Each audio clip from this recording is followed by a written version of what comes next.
Okay, welcome back everyone. We're live in Las Vegas for IBM's Information on Demand User Conference. I'm John Furrier, the founder of SiliconANGLE, and I'm joined by my co-host Dave Vellante. This is theCUBE, our flagship program where we go out to the events, extract the signal from the noise. Our next guest is Jeff Schick, not Frick. I did that earlier, who works for SiliconANGLE. Jeff, welcome to theCUBE. Hello.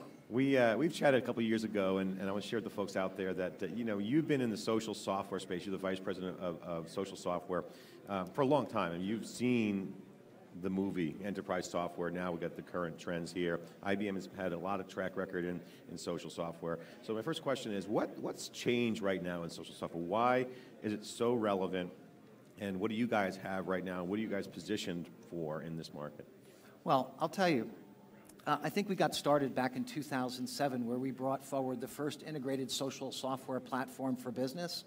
And by bringing that forward, it really became apparent that it was our view that you could better connect people with people and people with information, that people were moving beyond email and instant message as a primary way of sharing. And so at the time, we had observations in terms of the sharing that was going on in MySpace, the fledgling, Facebook. There was no Twitter at that stage of the game, and it was pretty clear that, people were creating content and sharing easier than ever before. You used to have to know HTML or some sort of complex authoring tool, and, when I first got started, I tried to position, this stuff is so easy to use, even young people can use it, but I say it much differently today. And I think the inflection point is that there's not a country on the planet, there's not an industry on the planet that doesn't have, key customers leveraging these technologies to better their overall business purpose. And so in doing so, you start to create traction and visibility.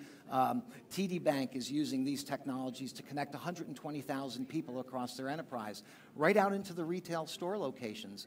And so their retail employees are allowed to describe their wow moments of the day and share them so that they can have better customer service, create better customer satisfaction, have the clients be delighted with their interaction in the branch. And I think with that groundswell of activity, you're starting to see everyone consider that as a high-performance company. So I want to drill down on the ease of use questions. That's really kind of what we're seeing. And we're seeing kind of two camps of people, and I want to get your perspective on what you're seeing. Folks who understand the connections model of, hey, we got to connect our users and our workforce, et cetera. And then the folks who see Twitter, they see Facebook, this is the new way to connect with their customers and their employees. So one camp, yeah, I'm familiar with it, and then the new camp of, hey, I should be doing that. So there's kind of a little bit of a marketing built into the hype of the trend around social media. But deploying it has to be easy. So I want you to talk about your perspective, what you're seeing, and then the ease of use, not only from a tool standpoint, but rolling it out as an enterprise pulls this huge software opportunity in. Who's going to run it? Do they have to staff up for it? Is it easy? Some solutions we've heard not that easy. So, here's some social software. What does that mean? So talk about the ease of use and ease of use from a user standpoint, meaning the people deploying. Well, so from an ease of use perspective, I think that the software needs to be so easy it doesn't need an instruction manual to use. No one has to tell you how to press a button to make a blog post, right? You shouldn't have to. But what is not genetic but learned is, how do I create a vibrant community? Create the executive sponsorship, who owns the community, that you have a healthy set of contributors and communicators, and that there are people that are leveraging this information for their business purpose as readers, lurkers, and so I think there is a way to approach adoption in the enterprise focused on a set of social business patterns that allow you to have real success and growth within the base. But with that said, in terms of a user experience point of view, that user experience has to be simple and easy to use and brought into the context of the way people work. So if I live in my email, how can I get my status updates within a sidebar? How can I see the files that are shared within my social network? Can I make it that simple to use? And as we deployed these technologies, there are a lot of people that aren't considered technologists or knowledge workers per se, but they really are knowledge workers. At Lowe's, they've deployed this capability across all of the Lowe's stores around the country. And I thought one of the great stories coming from them was there was a young lady in the paint department, and she had these expensive Teflon trays, and she had these cheap plastic trays, and they were selling a lot of cheap plastic trays, but none of these $19 Teflon trays. She said, let me try an experiment. She took the paint and dumped it into the Teflon tray, let it harden overnight. The next day she put it out on the counter, pulled the paint out, put it in, paint out, in. People got to see that. By the end of the day, people that had saw that bought the Teflon paint tray, and she sold out the paint trays in just a couple days. So the first thing she did was blog about that as a best practice, so that across the nation, people in paints departments were running that little experiment, and they inevitably sold out of all of their Teflon paint trays. The very next thing she did after that was to blog about how she can't get any more Teflon paint trays. They're all back ordered now. And so this stuff is so simple to use that they're connecting people with people and people with information in a way that, any type of role, any job can benefit by finding an expert, having a threaded interaction, and so forth. Why do people come to you? I've just been sort of thinking about the reasons why. Somebody want to implement an enterprise, social strategy. So there's obviously security, the governance piece of it, the ability to customize. You mentioned email, before, integration, if you will. Access to the data, right? Because you can't get anything, if you get a little bit out of Facebook and, Twitter if you get the fire hose, et cetera. And making it a core competency of their collaboration approach. Is that why people are buying from you? Am I missing some things here? I wonder if you could talk about that a little bit. What are the drivers that you're seeing within your customers? Well, so first off, I think we've done a good job with the technology we've created. We've sat as the #1 social software for business at IDC through a market share study for the last 4 years in a row. Yammer, Jive are farther down in the list. And so we're really out there working with clients, and I think we have great technology, but I think also IBM drinks its own champagne. I prefer that expression over the English version where one would eat their own dog food, but we drink our own champagne. And so not only do we have great technology, but we have the knowledge and wherewithal to help organizations recognize how can I gain business value, right? And not just soft ROI, but hard ROI. For example, when IBM rolled out its community capabilities and social network capabilities on IBM.com, DeveloperWorks is one of the largest communities on the planet. We have several million people participating, sharing information there. And when we moved from the only way to talk to us is through a telephone to establishing communities with discussion forums and a level of interaction, IBM saved $100 million the first year in terms of support. And that has only grown better over time because now you're capturing the tacit knowledge of that level of interaction, and people are starting to move to self-service. And so there's a lot of examples of where you can demonstrate, hard ROI and benefits to business in a way that is across every dimension of the clients that we serve. Okay, that's an example of hard ROI using cost savings as the numerator, and I presume you got revenue examples as well, right? Yeah, of course. So, can you share some of those with us? Well, look, so I'm like to talk about some of the client experiences that we have. Great. So, for example, Petrobras, one of the largest petroleum providers on the planet, are using the technology to support an entire set of safety activities and learning endeavors and sharing. So if I'm out on an oil rig platform and I'm replacing a gasket, right, if those employees don't know how to do that and approach that through training and through, being able to find information, there could be some sort of, catastrophic disaster. Bureau Veritas was established in the early 19th century to certify a ship was able to make the passage that it was booked for, and then they talked with the insurance company about what sort of premium would be set. The Bureau Veritas now is one of the organizations on the planet that examines quality in every single product out there. They certify the flat panels that are in the market. They certify the shirt that you're wearing, the coffee that you drink. And they're using this to connect their experts so that they get the right person on the right opportunity at the right time to yield the right result.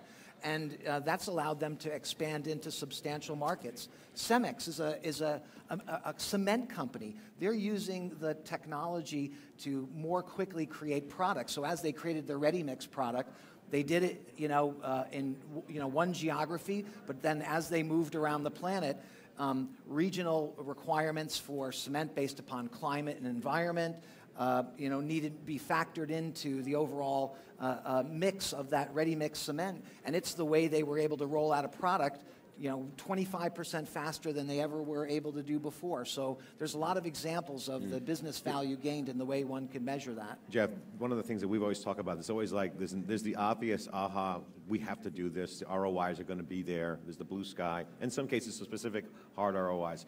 But I got to ask you the question, IBM has an organization that totally understands this. You guys have been doing communities, you have the tooling, your IBM. A lot of other organizations don't have that. So, one of the things we've talked about is that the social software market or social media teams are small. Kind of like the web days back in the 90s when it was like a couple guys running HTML and rolling out the website. So for the companies that don't have the DNA of social, we've heard that some of those other platforms like Jive and Yammer, they get sold these community platforms, but yet the world's changing so fast that they feel stuck and understaffed. So the big challenge is, what tooling do they need to do? Can you elaborate on your perspective on that? For organizations that are saying, we want to commit to social software, is it just about having a social media team, or is it more a line of business? Where does that crossover happen for scale within a company? So that they say, yes, we want social software, now it's how do I do it? Social media teams are kind of small. What's your take on that? Well, certainly the social media and communications teams have a role in how that can help communicate that company's messages, or help the marketing team, do the good work that they do to create a proper campaign and have an environment for sharing. But what we try to do is look at all of the different roles within an organization and start to assess, in what ways can we transform the way they work, in terms of whether it be leveraging expertise location, access to information. It really is an approach that really looks at the role more deeply. So, if I'm a retail employee in a bank, how should it help me? If I'm someone that's on the marketing team building a new campaign, how can that help me?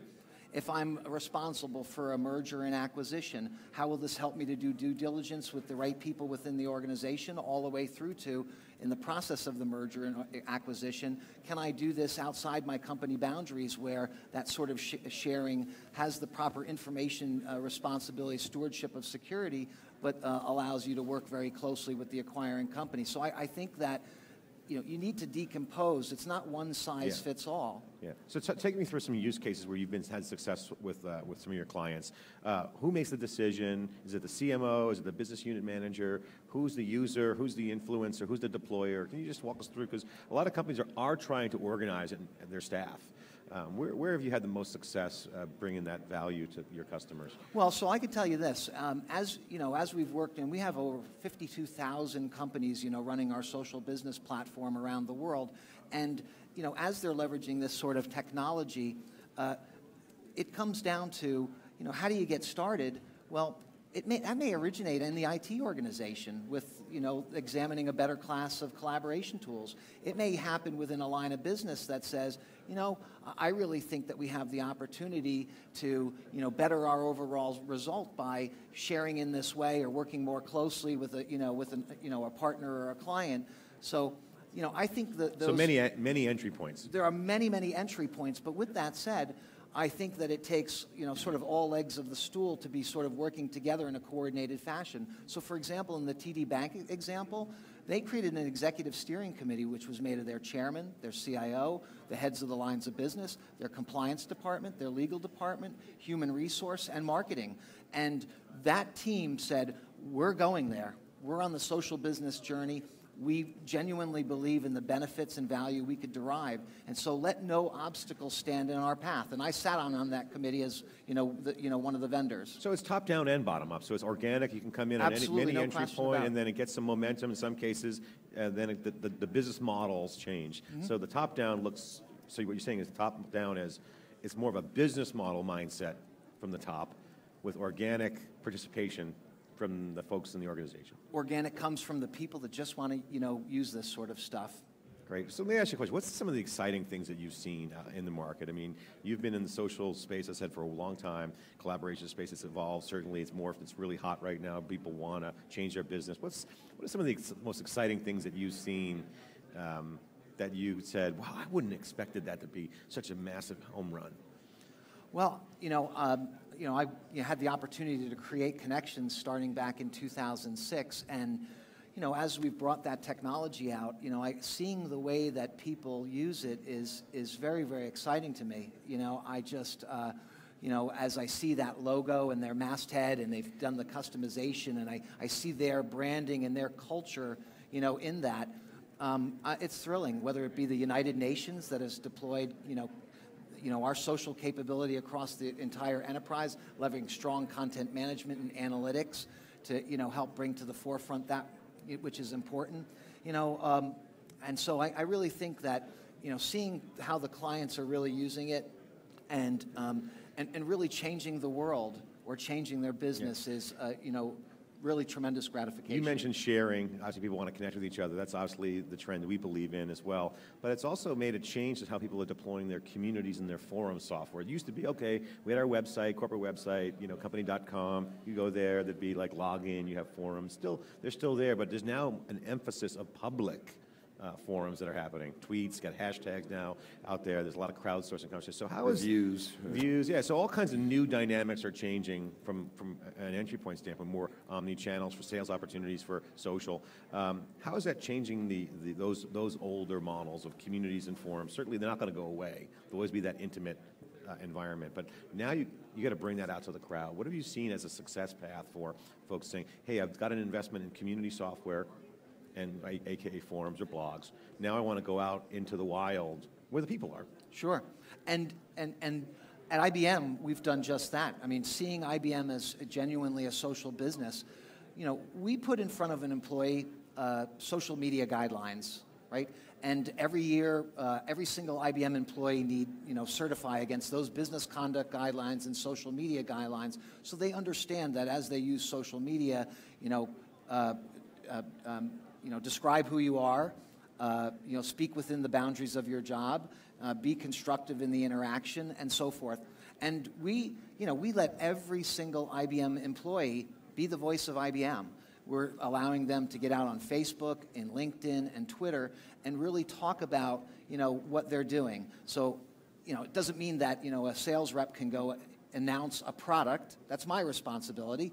But they can then use... They could leak a product. Right? They could. Well, they shouldn't. By accident. But what they can do is, if they're a sales rep, they can say, this product was just released. I want to share with this community on the internet, or I want to share with my clients a specific event, and use all channels to basically communicate. So, in years past, it was, here is the one person that's the blogger on this particular topic, internet-facing. And now all of our employees are client-facing, leveraging social media on the internet, whether it be, the private infrastructure we've built out on .com or the cloud, or that they're leveraging those large public social networks. I remember you and I in 2009, we talked about this when we first chatted on the phone about influence. And most people think of influence, they think of Twitter, Justin Bieber, these big names, kind of the long tail, people who are popular. Mm-hmm. What's your view on influence? I mean, obviously influence, is anyone who influences others at some level of degree. With big data analytics, we're seeing some demos here with Watson and other software where you can actually go in and saying, hey, that person is an influencer, but he's not like a big power blogger, but in the unique community he's in, he's an influencer. Yeah. What's your take on this influence, and where do you think it's going to go, and how does that integrate into some of the collaboration connections pieces? Well, I can tell you that we have a program inside of IBM called Voices, and we want to use our employee base to amplify our communication. Right, so Facebook's model now for communication and advertising, and the way one approaches getting a message out. We're asking our employees to retweet. We're asking our employees to repost and to share widely. information that's important. So our marketing and communications team may get a message out there. It may touch a wide swath of people, but if we allow our employees to amplify that, you have the opportunity to really widen your message. And so, we're completely all in. We're using analytics tools to assess where the influencers are, but, genuinely, we're using our employees as well to go out and whoever they're connected to, amplify, the communication and interaction that we'd like to get more widely distributed. We're here with Jeff Schick, Vice President of Social Software at IBM. We're out of time, but I want to give you the final word. Share with the folks out there who aren't here the vibe of IOD this year around the social business trend here, and then share in your own words kind of how that's going to look going forward. How do you see the market evolving? What are some of the possibilities that are around the corner that some other folks might not see? So the vibe here at IOD around social business, and kind of just in your own words, what you think is possible around the corner that connect the dots, read the tea leaves. Well, look, no matter where I turn here, I see social business every place, and it's prominently featured in the expo floor. It's prominently featured in all of the sessions. There's a lot of discussion about, what social can do for you or your organization. But I'll tell you, when I got started, and I had my title, the Vice President of Social Software, when I knocked on people's doors, back in the early time, people say, this stuff, social software, if I install it, are people just going to goof around all day? Or, is there such a thing as anti-social software? And surely there is, but Cloak today, of silence? Can people get some but today people get it, and they want to better connect their people with people and people with information, and they understand it will drive, value, and the leading So you see new innovation coming around the corner fast. Yeah, real innovation coming fast. And new capabilities and tooling. Mm-hmm.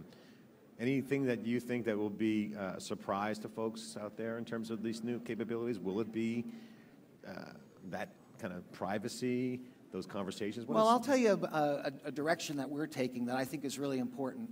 As we look at people being the most important asset within an organization, and having built that social business platform in and around helping that person do their work, we embraced the acquisition of Connexa, which is focused on a broad spectrum of human resource-related capabilities. So as I have this idea about people being the front and center and most important asset within the organization, expanding that in a way where you're supporting recruiting, onboarding, enablement, talent management, performance, and assessments, that all comes down to the workings of people. And so in times past, it might have been, I'm sensitive to, the idea that we need document lifecycle management from cradle to grave on a document, and certainly we have that all in on the social business platform. But this idea of people being the center of the universe, we've now extended that in a way where we truly built the integration between social network and collaboration and the full range of things that you need to do to support someone from hire to retire.